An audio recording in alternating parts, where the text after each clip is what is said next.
இந்த உலகத்திலே மிக கொடூரமான ஒரு மனிதராக சித்தரிக்கக்கூடிய ஹிட்லர் வந்து தன் வாழ்நாள் முழுவதும் வெஜிடேரியன் சாப்பிடுறாங்க. நான்வெஜ் சாப்பிட்றவங்களுக்கு மைண்டு எல்லாமே இருக்கு, உணர்ச்சிகள்லாம் இருக்குது. அனைவருக்கும் அன்பான வணக்கங்கள். இந்த ஒரு கேள்வி ஒரு கான்ட்ரவர்சியான ஒரு கேள்வி. வெஜிடேரியன் நான் வெஜிடேரியன் சாப்பிடுபவர்கள் தியானம் செய்யலாமா அப்படிங்கிற ஒரு கேள்வியை கேட்டிருக்கீங்க.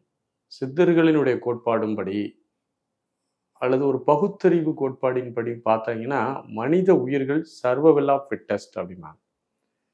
உயிர் வாழ்வதற்கு தேவையான விஷயத்தை அந்த உயிர்கள் செய்யும் அப்படிம்பாங்க. உலகம் முழுவதும் எடுத்து பார்த்தீர்கள் என்றால் வெஜிடேரியன் சாப்பிடுபவர்களை விட நான்வெஜ் சாப்பிடக்கூடியவர்கள் தான் அதிகம். உதாரணத்திற்கு 99% மக்கள் நான் வெஜிடேரியன் தான் சாப்பிட்றாங்க.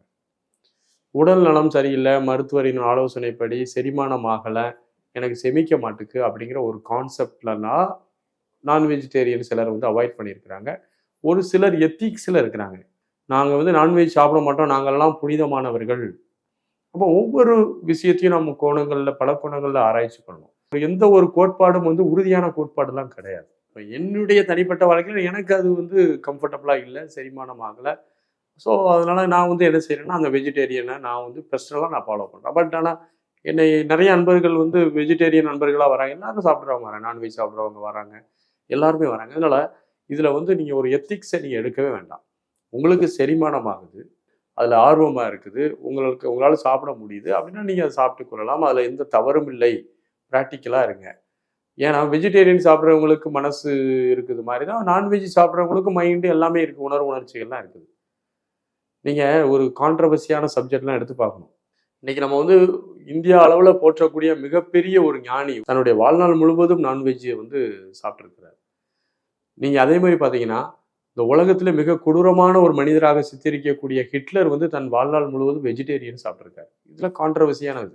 நான்வெஜ் சாப்பிட்றவங்க வந்து ஒரு மோசமானவர்கள், வெஜிடேரியன் சாப்பிட்றவர்கள் புனிதவர்கள், அந்த கருத்து முற்றிலும் தப்பு. நீங்களா உருவாக்கி கொண்டது. மனித சமூகம் அப்படி ஒரு இது உருவாக்கி வச்சிருக்குது. ஒருத்தன் புலனின்பத்தில் ரொம்ப அடிக்டாக இருக்கிறான், ஒருத்தன் புலனின்பே இல்லைன்னா ஒரு தனித்துவமான ஒரு உளவியல். உளவியல் என்பது ஒரு ஆபத்தான ஒன்று. அந்த உளவியல் மூமெண்ட்ஸை நம்ம கவனித்து பார்க்கணும். நம்ம வந்து பெரும்பான்மையான மனிதர்கள் செய்யக்கூடிய விஷயத்த ஒரு மனிதன் செய்யாத போது அவன் சிறப்பானவராக அவனுடைய உளவியல் அவனை கருதி கொள்கிறது. அவன் கருதுவதை மற்றவர்களிடம் நிரூபிக்க வேண்டும் என்ற முனைப்பில் இருப்பான். இந்த கான்செப்ட்ல அப்படிலாம் இது கிடையவே கிடையாது. அவர்களுடைய விருப்பப்படி என்னாலும் செய்து கொள்ளலாம். அவரவர்களுடைய இயல்புல வாழ்ந்து கொள்ளலாம். அவரவர்களினுடைய உணவு முறையை எடுத்துக்கொள்ளலாம். ஏன்னா யாருக்கு இருந்தாலும் மனம் இருக்கிறது. மனம் என்ற ஒரு தன்மை அனைத்து தரப்பு மக்களுக்கும் இருக்கிறது. இந்த மனதை புரிந்து கொள்வதும், அந்த மனதோடு நாம் பயணிப்பதும், அந்த மனதை புரிந்து கொண்டு அதிலிருந்து விலகி இருப்பதற்குமான ஒரு சாத்தியத்தை தான் தியானம் தருகிறது.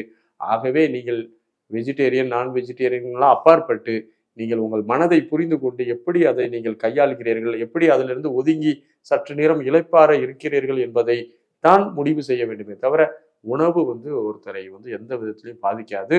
நீங்க நினைக்கிறீங்க வெஜிடேரியன் வந்து ரொம்ப சாத்வீகமா இருக்க மாட்டேங்க. சில வெஜிடேரியன்ஸ், சில நான் வெஜிடேரியன் அவ்வளவு கேரக்டர்ல அன்பும் அமைதியுமா இருக்கிறாங்க. ஸோ இதுல வந்து சமூகத்துல நம்ம ரெண்டு தரப்பாட்டவே பார்க்குறோம். அதனால இப்படி இந்த உணவு தான் ஒருத்தருடைய உணர்வை மாத்துது அப்படிலாம் கிடையாது.